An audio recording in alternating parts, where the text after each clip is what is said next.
விசித்திரமான மர்மம் நிறைந்த ஒரு பெண்ணின் கதை. வீதியில் நடந்த மர்மம் என்ன?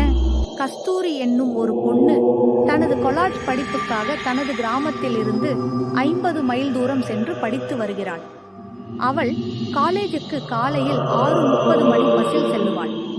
அவள் காலேஜ் முடிஞ்சி மாலை 4 மணி பஸ்ஸில் மறுபடியும் வீட்டுக்கு திரும்பி வருவாள். அவள் அப்படி ஒரு நாள் தனது வீட்டுக்கு போகும் வழியில் யாரோ ஒரு விசித்திரமான பெண் நிற்பதைக் கண்டாள்.